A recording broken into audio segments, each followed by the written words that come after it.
I work as a taxi driver. I'm divorced with no kids. I split from my ex-wife Catherine 20 years ago. I graduated from college and landed a corporate job. Every day I was busy expanding the customer base as a salesman. One day during a company party, I hit it off with a woman named Catherine, who was seated next to me. I confessed my feelings. We dated for about a year and then got married. We didn't have kids, but we were a happy couple. 3 years into our marriage, there was an economic downturn everywhere. Every day, news about companies laying off their employees was all over the media. I always felt my company was immune to it, like it was someone else's problem. Then, out of the blue, my boss called me into his office and suggested I take a break from the company. It was like an early retirement. You're aware our company's performance isn't great, so we've decided to reduce staff. There's a bonus for those who opt for early retirement. You're still young. You should be able to find another job. Think it over. That's all I have to say. With that, my boss left the room. I was in disbelief and couldn't come to terms with it. Why me? I was in shock and couldn't think straight. It was a layoff, disguised as early retirement. Our company is small scale, and the severance package was almost negligible. When I told my wife, Catherine, she seemed shocked and worried. Wait, what? It had been our agreement that Catherine would be a stay-at-home wife after we got married.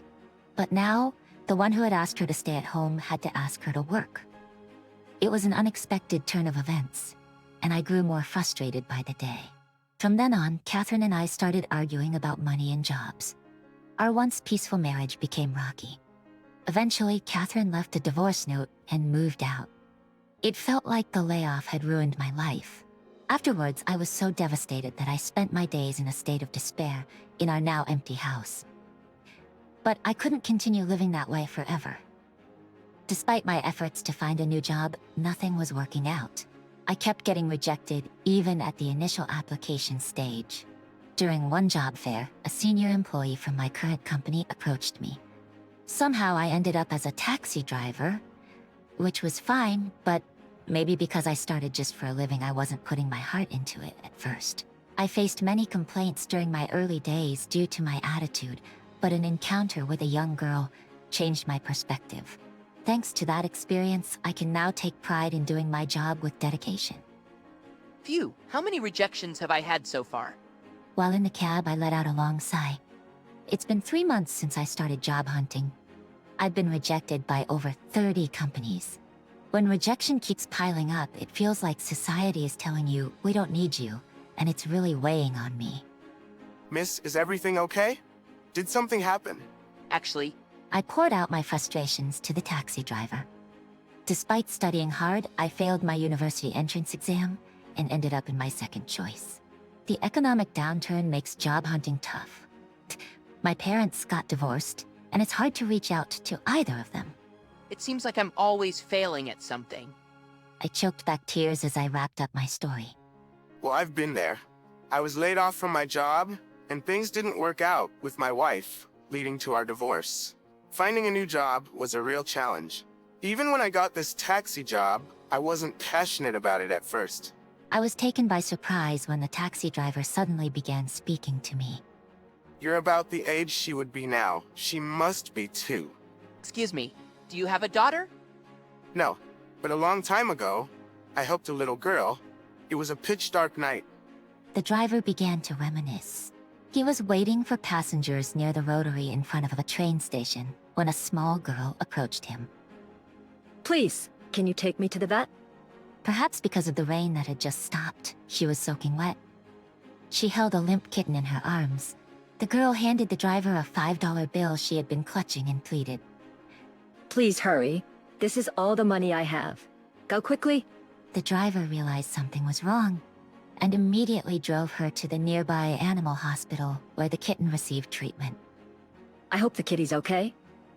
Later, the girl's parents arrived and he learned the full story. Apparently, she had found the kitten and wanted to keep it, but her parents didn't allow it. So she had secretly been taking care of it in a park. She had gone to check on the kitten during the heavy rain earlier and found it collapsed. Oh no! Kitty! Are you okay? According to the vet, the kitten was just malnourished and would be fine with proper feeding. The kitty will be okay. Thank you so much, Mr. Taxi Driver. I couldn't have gone to the vet on my own. The girl's eyes sparkled as she spoke. By the way, I'm sorry. My dad told me $5 isn't enough for a cab ride. I shouldn't have troubled you. It's okay. The important thing is the kitten's safe. You're gonna keep it at home, right? I can't. I live in an apartment. They don't allow cats. I need to find it a home. No. So the kitty doesn't have a place to stay either. It was then that the driver had an idea. Why not become the kitten's owner himself? He thought he could manage to care for a homeless cat, even if he couldn't support his wife. That incident changed the way I view my job. That girl made me realize that my job is to help people. My attitude towards work changed because of her. I owe her a lot. The taxi driver spoke with deep emotion. Wait a minute. The story.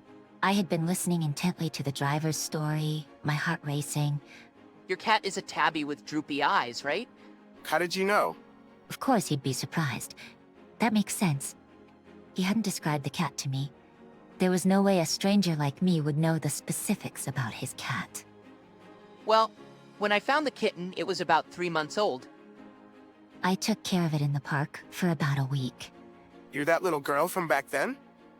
Yes, that's right. I nodded in response to the driver's words. It turned out that the drenched girl in the taxi driver's story was me. Well, that's quite the surprise. I was surprised too. Who would have thought? I discreetly peeked at the driver's face from over his shoulder. I'm glad to hear your cat is so well. He's been healthy and cuddles with me every day. I named him Whiskers, even though he's a tabby. He has some calico patterns on him. But it's amazing to think such a little girl has grown into such a remarkable young lady. Oh, I'm not that remarkable. Then, he handed me his business card. Here's my phone number and my email and Facebook ID. I don't think you'd have anything to chat with an old guy like me about. But if you're ever feeling down, give me a shout. I won't push for a meetup or anything, okay? His words almost brought tears to my eyes. It had been a long time since someone had spoken to me with such warmth. Touched, I began to tear up.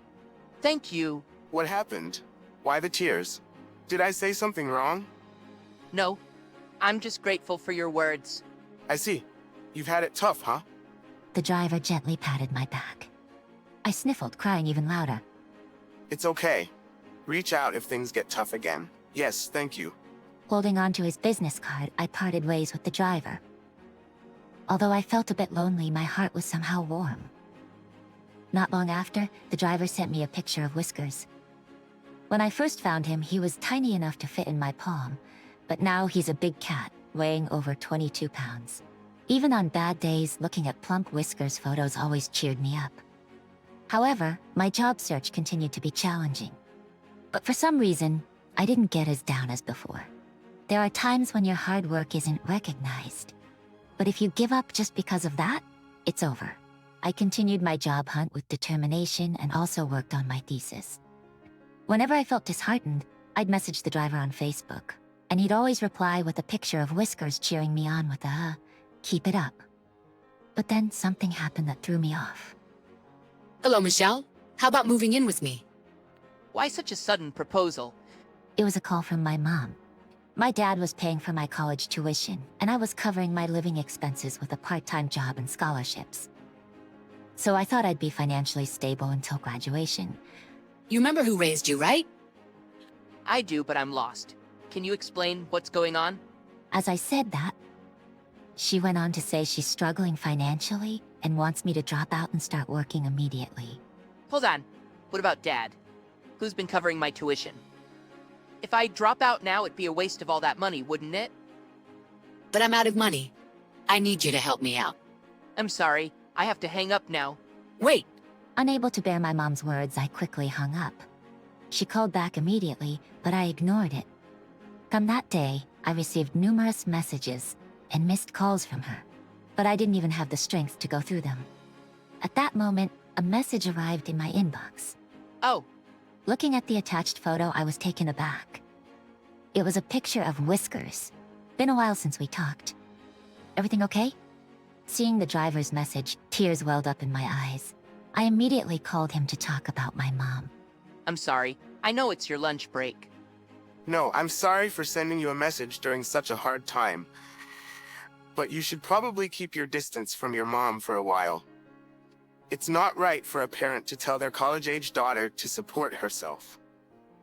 Hearing the driver's words, I quietly nodded. I decided to cut off contact with my mom until my life settled down. I explained the situation to my dad and asked him to be clear with her if she inquired about me. If anything happens, just let me know. I think I can help talk to your mom. Thank you. From that day, I stopped communicating with my mom. After distancing myself from her, I could finally focus on my own life.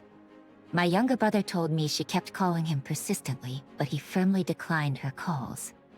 After that, she stopped reaching out. I then met up with the driver and finally got to see the real Whiskers. Whiskers. Upon hearing my call, it meowed and came closer to me. He's so adorable. Thinking of those times always brings a smile to my face. During those challenging job hunting days, a dream sprouted within me. I shared it with the driver. I've found what I want to do. Oh, that's great. What is it? I began juggling a part-time job and attending a driving school to achieve a certain qualification. Finally, after a few years, I realized my dream. Welcome. You might be the first female taxi driver in our company. I successfully passed the driving test and geography exam and got a job at the same taxi company where the driver worked. I'm looking forward to working with you. I got you. I shook Ken's hand. He gently patted my head. I have another dream. Once I get used to the job, I plan to confess my feelings to the driver. I hope someday the three of us, including Whiskers, can live together. Me? With that thought, I smiled to myself.